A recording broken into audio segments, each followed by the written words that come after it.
Welcome back. It is field trip day at Audi Field. Local schools invited to join DC Power for an educational match day experience. It is a proverbial six-pointer against Carolina. And for the kids in attendance, it beats second period Algebra 2. Here's a look at the starting lineups. Omid Namasi making 3 changes from last Thursday's draw against Dallas. Justina Gaynor and 15-year-old Val Parada slotting into the midfield, while Deja Torber gets a nod in attack, taking over from the former Carolina winger. Her first start, Carolina Ascent, is an extremely strong back line with Studer and Butler doing an excellent job. Final checks for Joshua Encarnacion, the head official. And on a brisk spring morning in the nation's capital, DC Power and Carolina Ascent underway. Once again, I'm Dre Cordero, joined in the commentary booth by Colombian international Chelsea Cabarcas.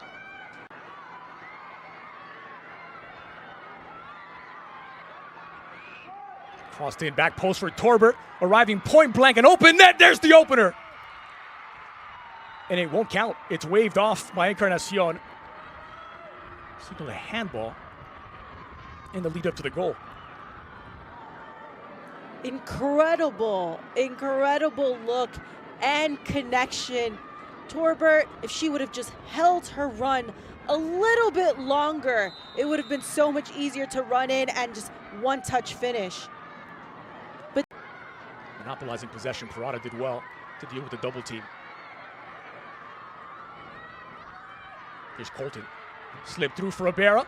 Torbert arriving in the box. And stuck between a cross and his shot. Doesn't get goal bound. For instance, right here in this situation, they're waiting patiently to see who is going to open up. Torbert has arrived into the area, takes it herself, and just got under it. Skide effort doesn't test Martinez. Flung in now toward the penalty spot. Ibarra was closest to it for DC Power. Bagley will chase this one down and able to keep it in play. Crossed in near post now for Gorley, who gets tangled up at the edge of the 6, and it's a penalty for DC Power.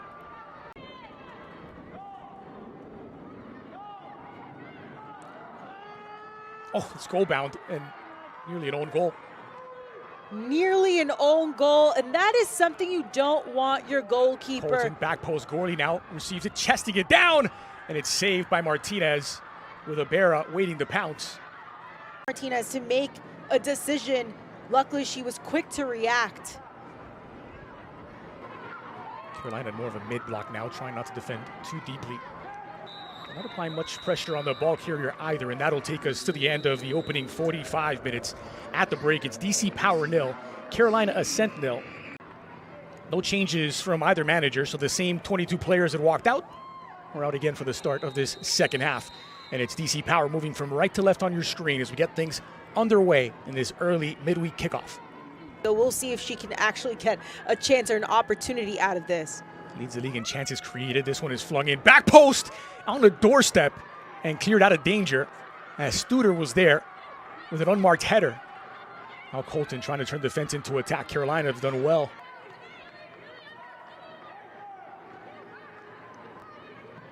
Fresh legs of the substitute coming in and delivered back post, and Gorley denied point blank. A fantastic save by Martinez to keep it out. Goal drought. This is as good a look as she's had all game long. A good change of pace by Fraley, attacking that end line to go ahead and play that ball into the 6. A bouncing ball to Gorley, making it hard. It's constant there to deal with the aerial threat.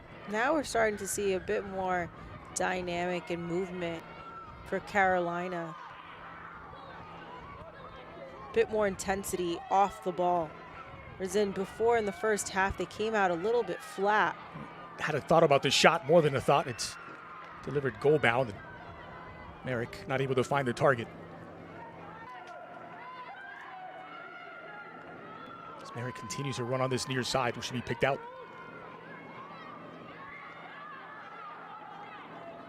Once again, Merrick goes goal bound this time. Tried to disguise the shot, and an easy save for Gottschalk.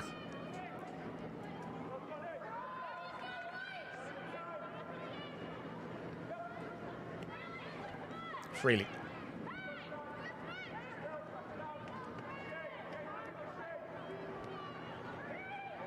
Torbert drives that ball into space now for Gorley to chase. She won't get there. much more open game at the moment than what we saw in the first 45 minutes. Carolina starting to express themselves.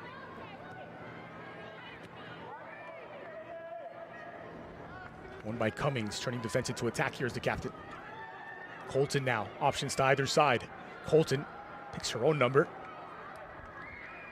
Now we're starting to see that this DC, just days after scoring the game winner in her full debut, a chance to be the hero once again. Lussi, goal bound, and all over the top.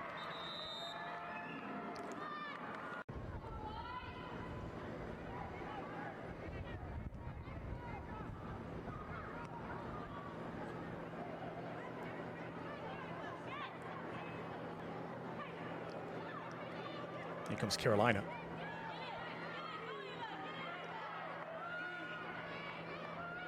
The Ascent, the cross in back post, and they find the breakthrough.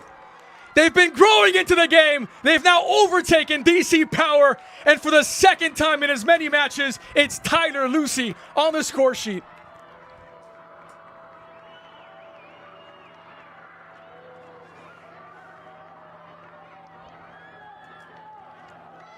She just keeps flexing on him. great goal by Lussi, but also very poor defending by Fitch, who just stepped in for this DC side. She needed to step a little bit more aggressively. Catapulted forward into the 18, into a crowded box. Headed only as far as Gaynor. Able to collect Gaynor, goal bound, and always bending away from the target. Was that the final chance for DC Power? 3 minutes is a minimum as we tick down the final seconds of minute number 3.